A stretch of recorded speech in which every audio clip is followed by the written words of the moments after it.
Hello అండి. బాగున్నారా? Welcome to my channel. నా పేరు స్వప్న. మీరు ఫస్ట్ టైమ్ చూస్తా ఉంటే గనక నేను మేము ఎల్ఏలో ఉంటాము. ఆహ్, అంటే అర్వైన్ దగ్గర ఎల్ఏ మిడిల్‌లో ఉంటామనమాట. నేను గార్డెనింగ్ చేస్తాను ఇయర్ రౌండు.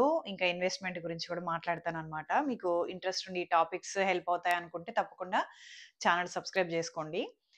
ఒక ఫ్రెండ్ 401(k) గురించి అడిగిందనమాట 2 days back. So, I thought ఈ టాపిక్ హెల్ప్ అవుతుందని అనుకున్నాను. సో, 401(k) గురించి మాట్లాడదాం. దాంట్లో రకాలేంటి?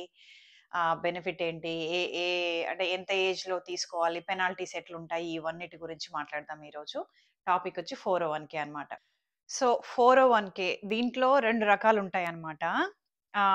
ది ట్రెడిషనల్ 401(k) ఒకటి, రాత్ 401(k) అనమాట. రాత్ ఐఆర్ఏ అని గూడా అంటారు. అదేంటంటే ట్రెడిషనల్ 401(k) అంటే ఏంటంటే, వాళ్ళు బిఫోర్ టాక్స్ మన సాలరీ నుంచి డైరెక్ట్‌గా డిడక్ట్ చేసుకుంటారు. మనం టాక్సెస్ అప్పుడు మనం ఎప్పుడైతే విత్‌డ్రా చేసుకుంటామో, అప్పుడు ఆహ్, ఆహ్, కట్ అవుతదనమాట. సో, అప్పుడు అని ఎందుకు పెద్దగా అన్నానంటే, జనరల్‌గా 59½ ఇయర్స్ అయినప్పుడు, ఆ ఏజ్‌లో మాత్రమే మనం 401(k) తీసుకోవాలి టెక్నికల్‌గా రూల్ ప్రకారము. అప్పుడు తీసుకుంటే జస్ట్ టాక్స్ మాత్రమే కట్ అయిపోయి మిగిలింది మనకొస్తుందనమాట. అది ట్రెడిషనల్ 401(k) అయితే. లేదనుకోండి ముందే తీసుకున్నామంటే అది హార్డ్‌షిప్ విత్‌డ్రాయల్ అంటారనమాట. అట్లా తీసుకున్నప్పుడు మనకు అడిషనల్‌గా 10% పెనాల్టీ పడతది. So, unless you really need the money you don't go for that అనమాట. అది యాక్చువల్‌గా గవర్నమెంట్ ఇంట్రొడ్యూస్ చేసిందే ఈ రిటైర్మెంట్ టైమ్‌లో సపోర్ట్ కోసం అని జెప్పి ఇంట్రొడ్యూస్ చేసింది గాబట్టి, ఆ పెనాల్టీస్ అనేది ఉంటాయి. అండ్ మీరు గూడా దాన్ని రిటైర్మెంట్ ఫండ్ కింద ఖచ్చితంగా కన్సిడర్ చేసి ముందుగానే విత్‌డ్రా చేసుకోకుండా రిటైర్మెంట్ టైమ్ దాకా ఆగండి. సో, మన విత్‌డ్రాయల్ గురించి మళ్ళీ మాట్లాడదాము. బ్యాక్‌కొస్తే ట్రెడిషనల్ 401(k) ఇంకా రాత్ ఐఆర్ఏ అనమాట.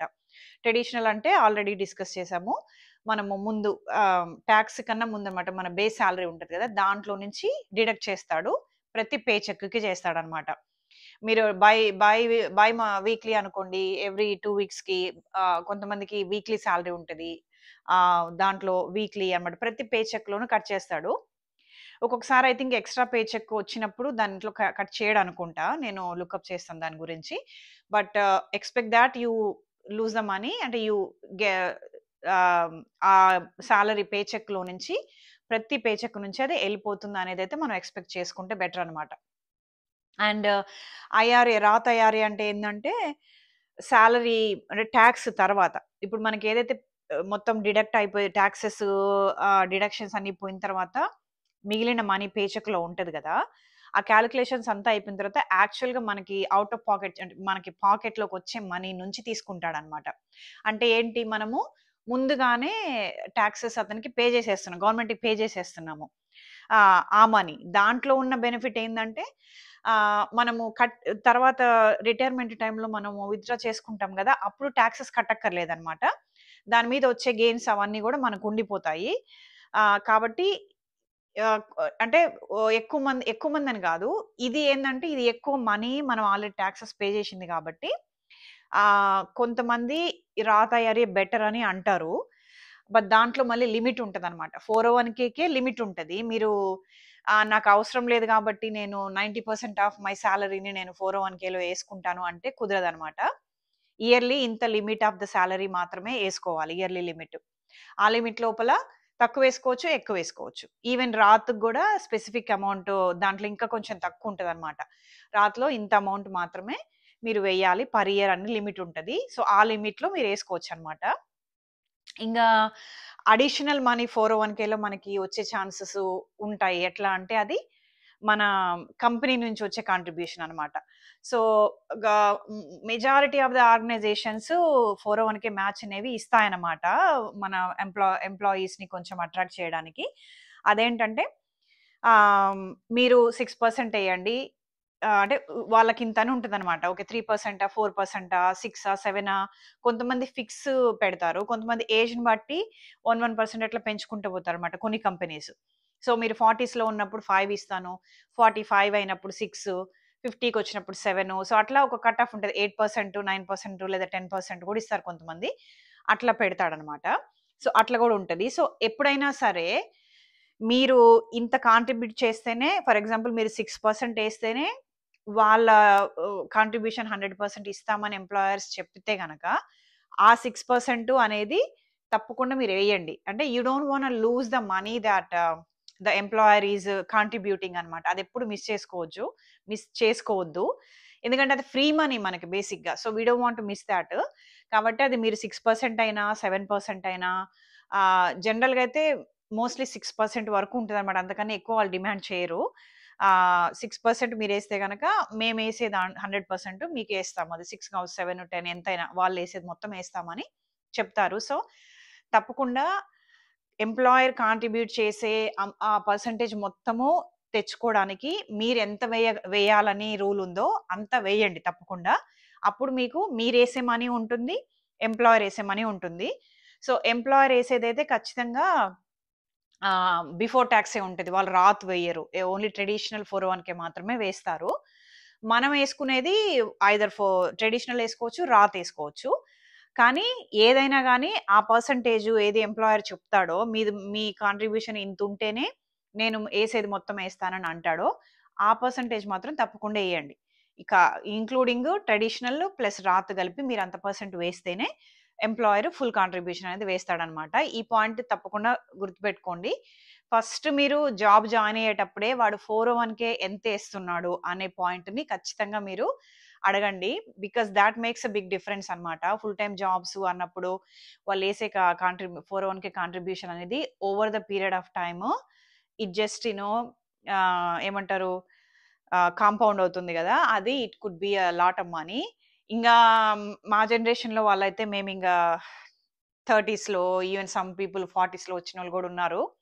మేము లేట్‌గా స్టార్ట్ చేసాం గాబట్టి 401 ఇంగా పెద్దగా లేదు ఈ ఏజ్‌కి పెద్దగా మనీ ఉన్న అంటే ఉండొచ్చు, ఉండకపోవచ్చు. మనం ఎప్పుడు స్టార్ట్ చేసామనే మ్యాటర్ అన్నమాట.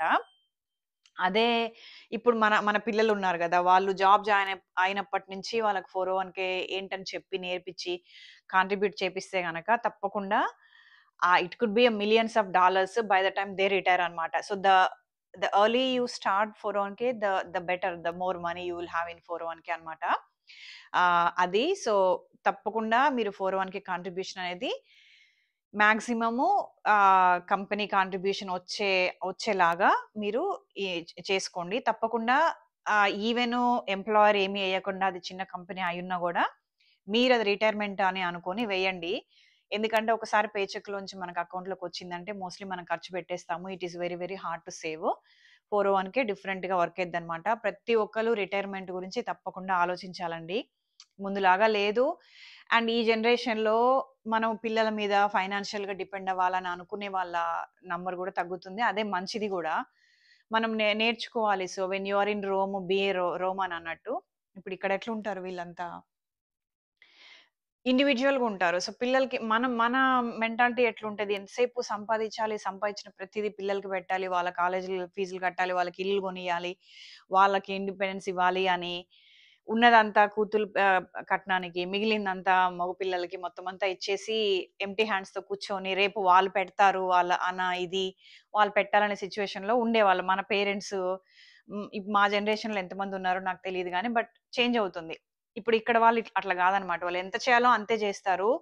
They really think about their 401 and money save జేసుకుంటారు. బికాజ్ వాళ్ళకి పిల్లలు చూస్తారనే ఎక్స్‌పెక్టేషన్ ఉండదనమాట. వాళ్ళు పిల్లలకి పేరెంట్స్ అనేది రెస్పాన్సిబిలిటీ కాదు వీళ్ళ కల్చర్ ప్రకారము. కాబట్టి వాళ్ళు తప్పకుండా సేవ్ జేసుకుంటారు. సో, మనం గూడా ఇచ్చినంత ఇవ్వాలి పిల్లలకి గానీ, మన రిటైర్మెంట్ గురించి తప్పకుండా ఆలోచించుకొని మొత్తం అంతా మన స్థాయికి మించి మన రిటైర్మెంట్‌కి గూడా ఉంచుకున్న మనీ గూడా పిల్లలకిచ్చేసి రేపు వాళ్ళ దగ్గర నుంచి ఎక్స్‌పెక్ట్ చేయడము, వాళ్ళు పెట్టలేదని బాధపడ్డము అది మారాలి బేసిక్‌గా. థింకింగ్ మారాలి. అట్లా మారాలి అంటే మనకి సాలిడ్‌గా రిటైర్మెంట్ అనేది ఉండాలి.